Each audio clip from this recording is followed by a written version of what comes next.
മുഹമ്മദ് ഷഹീദ് നമുക്കിപ്പം തുടരുന്നുണ്ട്. നേരത്തെ ഷഹീദ് പറഞ്ഞൊരു കാര്യമുണ്ട്. ഇത് ആദ്യമായിട്ടല്ല കോഴിക്കോട് തീപിടുത്തത്തിന്റെ വാർത്ത നമ്മൾ കാണുന്നത്. പ്രത്യേകിച്ച് മിഠായി തെരുവിലൊക്കെ പല കടകളിലും സമാനമായ രീതിയിലുണ്ടായ സാഹചര്യം നമ്മുടെ മുന്നിലുണ്ട്. പക്ഷെ ഇവിടെ ഒരു വ്യത്യാസം എന്ന് പറയുന്നത് ഇത് പ്രോപ്പർ ടൗൺ ആണ്. കോഴിക്കോടിന്റെ പ്രോപ്പർ ടൗൺ ആണ്. നേരത്തെ ഞാൻ പറഞ്ഞതുപോലെ ബീച്ചും മെഡിക്കൽ കോളേജും കഴിഞ്ഞ ഏറ്റവും കൂടുതൽ ആളുകൾ വന്നു പോകുന്ന ഒരു സ്ഥലമാണ്. എല്ലാ ഭാഗത്തേക്കും ബസ് കയറാൻ വേണ്ടി ആളുകൾ എത്തുന്ന സ്ഥലമാണ്. അവിടെ ഇത്രയും ഗുരുതരമായ ചട്ടലംഘനങ്ങളുള്ള കെട്ടിടമൊക്കെ ഇത്രയും കാലമായി പ്രവർത്തിച്ചു വരികയാണ്. ആരുടെയും ശ്രദ്ധയിൽ പെട്ടിട്ടില്ല എന്നാണോ? അതായത് ഇതിനു മുൻപുണ്ടായ അനുഭവങ്ങളിൽ നിന്നും ഒരു പാഠവും പഠിച്ചില്ല.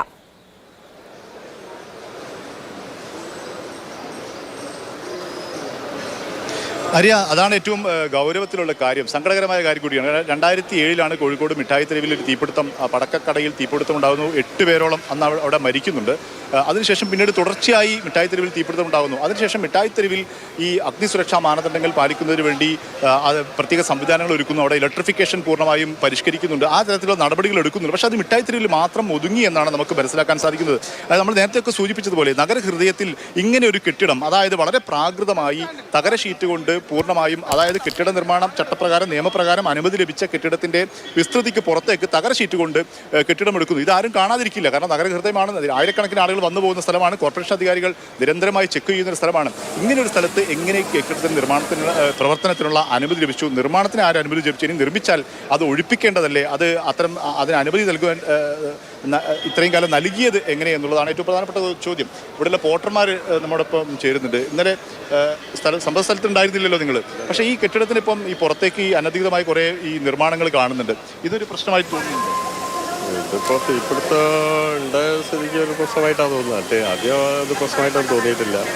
പിന്നെ ഒന്നാമത്തെ ഇവിടെയുള്ള തൊഴിലാളികൾ മുമ്പൊക്കെ ഒരു കുറച്ച് ബുദ്ധിമുട്ടായിപ്പോയി. തൊഴിലാളികൾക്ക് എന്ന് പറയുന്നത് ചിലപ്പോൾ ജോലി ഇല്ലാണ്ടായി പട്ടിണിയായ മട്ടത്തിലാണ്. ഇന്നലെ ഇവിടെ ഉണ്ടായിരുന്നു. ഇന്നലെ വിവരമുണ്ട്. നേരത്തെ അനുമതി കൊടുത്ത കെട്ടിടത്തിന് പുറത്തേക്ക് കുറേ തകര ഷീറ്റ് കൊണ്ട് കാണുന്നു. ഈ കോർപ്പറേഷനും കൂടി ഒരു ഭാഗവാക്കാണ്. വ്യാപാരികൾ മാത്രം പറഞ്ഞിട്ട് കാര്യമില്ലല്ലോ. നമ്മളൊരു ബിൽഡിംഗ് എടുക്കുമ്പോൾ അതിൻ്റെ സെഫിൽ എടുത്തു കഴിഞ്ഞാൽ അതിന് പുറമെ എടുത്തു കഴിഞ്ഞാൽ നിങ്ങളൊരു വീട് എടുത്താൽ തന്നെ എക്സ്ട്രാ കൂട്ടി ചേർത്തതിനാണ് കോർപ്പറേഷൻ വന്ന് നടപടി സ്വീകരിക്കുന്നുണ്ട്. ഇത് എന്തുകൊണ്ട് കോർപ്പറേഷൻ കണ്ണടിച്ചെന്നുള്ളത് ഒരു പരിശോധന, ശരിക്കും ഒരു അന്വേഷണം നടത്തിയാൽ തന്നെ അതിന് കണ്ടെത്താനുള്ളൂ. ഫയർഫോഴ്സ് വന്ന സമയത്ത് ഇവർക്ക് അങ്ങോട്ട് വെള്ളം ചീറ്റിട്ട് എത്താതിരിക്കാൻ പ്രധാനപ്പെട്ട തടസ്സമായി നിന്നത് അത് തന്നെയാണ്. ആ പ്രധാന കാരണം അവിടെ ബന്ധമായിട്ടുള്ള വിഷയങ്ങളൊക്കെ തന്നെയാണ്. മൂടി കെട്ടിയതിൻ്റെ ഭാഗമായിട്ട് തന്നെയാണ് എത്താൻ കഴിയുന്നത്. പിന്നെ അതേ ഫയർഫോഴ്സ് വന്നതിന് ശേഷവും ഈ ഷീറ്റൊക്കെ ഇടുന്നതിൽ ഫയർഫോഴ്സ് JCB ഉപയോഗിച്ചിട്ട് ആ ഷീറ്റൊക്കെ മാറ്റേണ്ടതായിരുന്നു. അതവർ മാറ്റില്ല. അവർ കൂടുതൽ ലക്ഷം അങ്ങോട്ട് എത്താൻ പറ്റില്ല. ഒരു 10-15 വണ്ടി വന്നിട്ട് ഇതിൻ്റെ അകത്തേക്ക് വെള്ളം അടിച്ചിട്ട് വെള്ളം ഇതിൻ്റെ അകത്തേക്ക് എത്തണില്ല. ഫുള്ള് കവർ ചെയ്തതിനെ കൊണ്ട് പിന്നീട് JCB വന്നിട്ട് രാത്രി വന്ന് മാന്തിയതിന് ശേഷമാണ് പിന്നെ വെള്ളങ്ങൾ അതിൻ്റെ അകത്തേക്ക് എത്താൻ തുടങ്ങിയത്. എത്താൻ വൈകിയിരുന്നോ ഫയർഫോഴ്സ്? എത്താൻ വൈകിട്ടൊന്നുമില്ല. എങ്കിലും ഒരു എത്തിയ വാഹനങ്ങൾക്ക് അങ്ങോട്ട് ഫയർഫോഴ്സും മറ്റേ ജനങ്ങളും നല്ല രക്ഷാപ്രവർത്തനത്തിനുണ്ടായ ആൾക്കാരുണ്ടാവും. ആളുകളൊക്കെ പെട്ടെന്ന് മാറ്റാൻ പറ്റും. ആളുകളെല്ലാം അതിൻ്റെ അകത്തുനിന്ന് ഒരു 3-4 സ്റ്റാഫുകൾ ലേഡീസുകളുണ്ടായിരുന്നു. അവരൊക്കെ നമ്മൾ ആദ്യം പിടിച്ചിറക്കി. പിന്നെ ഈ താഴെയുള്ള കടയിലുള്ള മറ്റേ ഇതുണ്ടല്ലോ ഗ്യാസ് സിലിണ്ടർ, അതും കാര്യങ്ങളെല്ലാം എടുത്ത് പെട്ടെന്ന് മാറ്റി. പിന്നെ പുറത്തുള്ള വണ്ടികൾ, അതിൽ 2 വണ്ടി കത്തിപ്പോയി. 2 കാലിക്കറ്റ് ടെക്സ്റ്റൈൽസിൽ ജീവനക്കാരുണ്ടായിരുന്നു ആ സമയത്ത്? ഇല്ല, ജീവനക്കാരെന്ന് പറഞ്ഞാൽ കുറച്ച് സ്റ്റാഫുകൾ,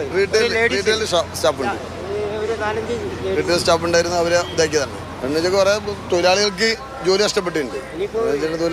തീർച്ചയായും മരിയ, ഈ ഇവിടുത്തെ പോട്ടർമാരാണ്, അവർക്ക് ഡേ ടു ഡേ കാര്യങ്ങൾ അറിയുന്നവരാണ്. അവർ തന്നെ ചൂണ്ടിക്കാണിക്കുന്ന ഒരു കാര്യം, അവർ ജോലി ചെയ്യുന്ന പലപ്പോഴും തുണികളൊക്കെ ഇറക്കി കൊടുക്കുന്ന സ്ഥാപനം കൂടിയാണ്. പക്ഷേ എന്നിട്ട് പോലും അവർ ചൂണ്ടിക്കാണിക്കുന്നത് ഈ തരത്തിൽ ഈ വ്യാപാരികൾ ഇങ്ങനെ എടുക്കുകയാണെങ്കിൽ, അനധികൃതമായി പുറത്തേക്ക് ഇങ്ങനെ അനുമതി അല്ലെങ്കിൽ പെർമിറ്റിന് പുറത്തേക്ക് എടുക്കുകയാണെങ്കിൽ അത് കോർപ്പറേഷൻ അധികൃതർ എന്തുകൊണ്ട് അതിന് അനുമതി നൽകുന്നു, കണ്ണടയ്ക്കുന്നുള്ള വലിയ ചോദ്യമാണ്.